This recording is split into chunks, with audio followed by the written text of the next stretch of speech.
आतिर्भाव से त्रिवदाचार्य स्वामी यहाँ व्यधिकरण हेतु को बता रहे हैं असिद्ध।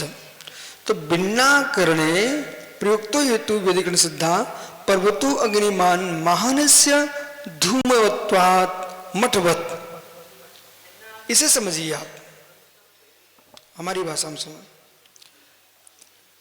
भिन्न अधिकरण प्रयुक्तो, अधिकरण भिन्न है उसका प्रयोग करना, ऐसे हेतु कहते हैं व्यधिकरण, व्याधिकरण, व्याधिकरण असिद्ध, व्याधिकरण असिद्ध।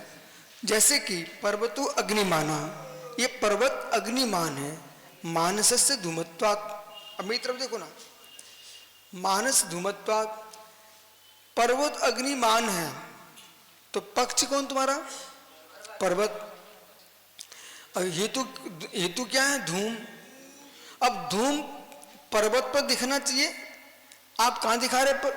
रसोई घर में।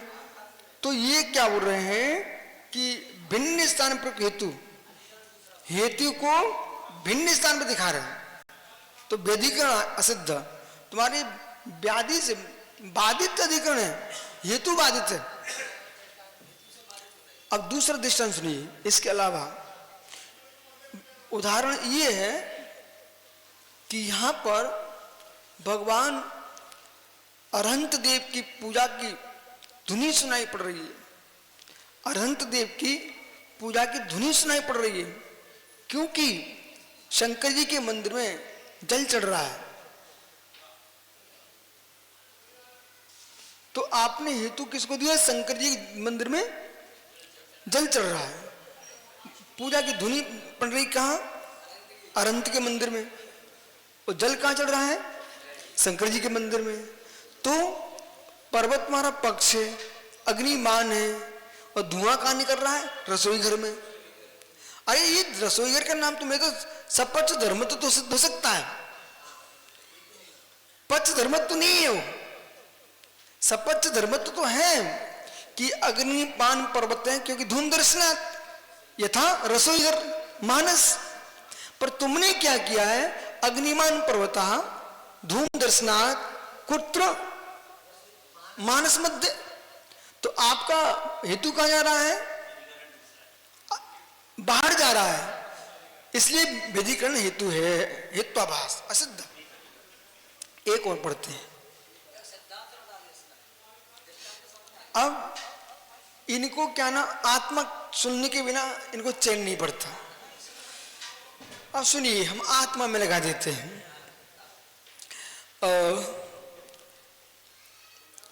ऐसा है, व्यधिकरण हेतु बना रहा हूं असिद्ध, व्यधिकरण असिद्ध। रत्नत्रयधारी मुद्रात, रत्नत्रयधारी मुद्रात निर्वाण को प्राप्त होते हैं, और निर्वाण को प्राप्त होते हैं रत्नत्रय के माध्यम से। परंतु मुनिराज को भोग भूमि में देखे गए, तो कुभोग भूमि में देखे गए रत्नत्रयधारी मुनिराज। तो आपने रत्नत्रय धर्म को हेतु बनाया, ठीक है। मुनिराज हमारा पक्ष है, रत्नात्रय मुनि के पास होता है, वो मुनिराज रत्नात्रयधारी हैं, वो मुनिराज रत्नात्रयधारी हैं, पर वो कहां पर है? कुभोग भूमि में। तो वहां तो वहीं पर जन्मे हैं। अरे तुम हमारा शब्द क्यों नहीं पकड़ रहे? वहीं पर जन्मे हैं, वहीं पर जन्मे हैं।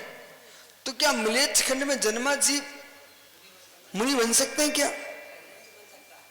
हाँ, देख कुभोग भूमि में देखे जा सकते हैं, लेकिन जन्मा नहीं है।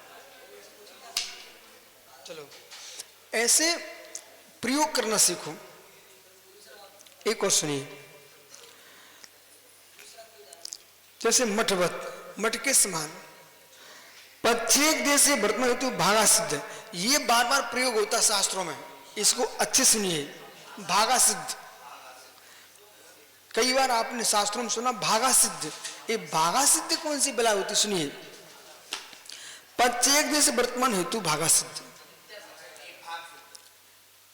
पच्च एक देश है, पच्च के एक देश में वर्तमान हेतु भागा सिद्ध कहलाता, पच्च के एक देश में जा रहा है।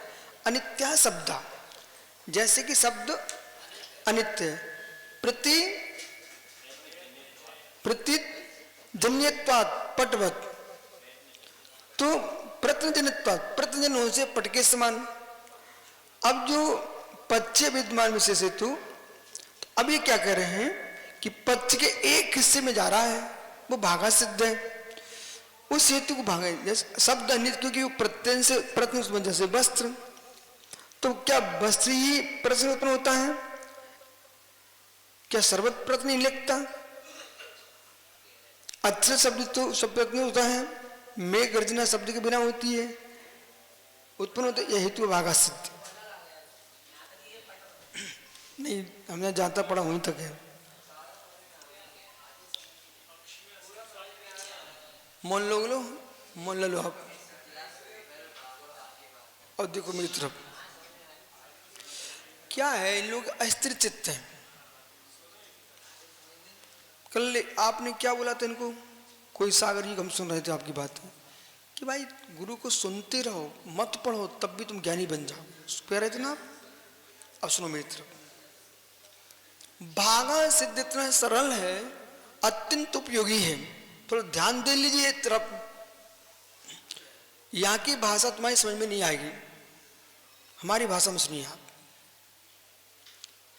जो पच्च के एक देश में जा रहा है वो भागा सिद्ध है। जैसे कि शब्द अनित्य है। क्या बोले? शब्द अनित्य है, क्योंकि प्रत्यय से उत्पन्न होता है, प्रत्यय से उत्पन्न होता है, जोर लगाओ तब शब्द प्रकट होता है। तो शब्द पुरुषार्थ से उत्पन्न होता है, जैसे वस्त्र, जैसे वस्त्र प्रश्न उत्पन्न होता है।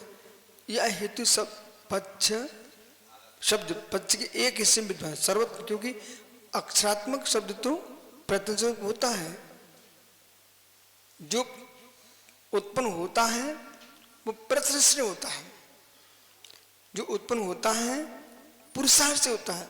पर मेघ शब्द बिना प्रत्यय के भी तो होते हैं।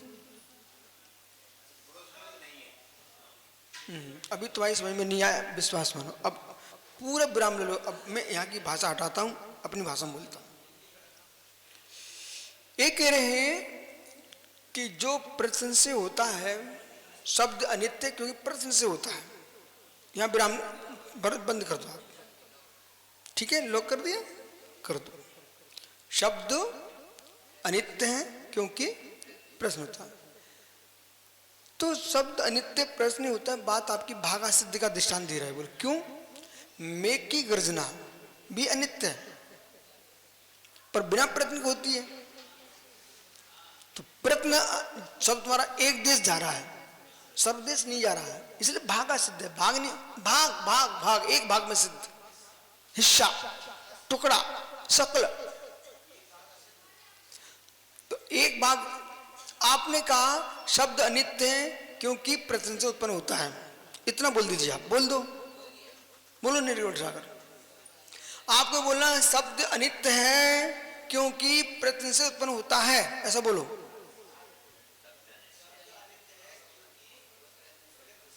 और अच्छे से बोल दो, तेज बोल दो। बहुत बढ़िया, इसको आप ब्लॉक कर लो। बंद कर दिया। मित्र, आपका कहना है शब्द अनित्य है क्योंकि प्रश्न से होता है। तो शब्द अनित्य है, सभी प्रश्न से ही होते क्या? मेघों की गर्जना में तुमने कौन सा प्रश्न किया? बादल गरज रहे हैं, बिजली तड़क रही है, तुम्हारा क्या प्रश्न है इसमें? पर अनित्य है कि नहीं? तो सभी जो प्रश्न उत्पन्न हो वे अनित्य शब्द हैं, ऐसा नहीं है। शब्द अनित्य हैं पर प्रत्यय से भी होते हैं और बिना प्रत्यय के भी होते हैं, इसलिए भागा सिद्ध है। जो हेतु पक्ष के एक देश में जाता है उसका नाम भागा सिद्ध होता है। जो हेतु पक्ष के एक देश में जाता है उसका नाम भागा सिद्ध। अब तो समझ में आ गया ना? बोलिए, जो हेतु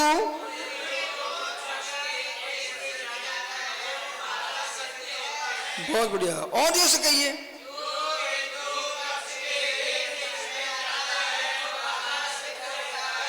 जैसे कि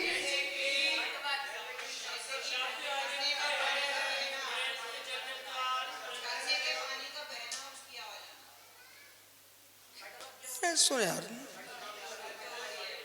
पट वहां लगाए थे, यहां थोड़ी लगाया।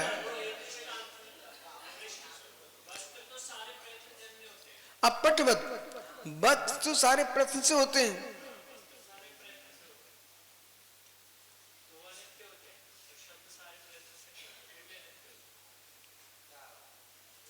वस्त्र प्रश्न होते हैं पर वो अनित्य होते हैं, और शब्द सारे प्रश्न नहीं होते पर अनित्य होते हैं।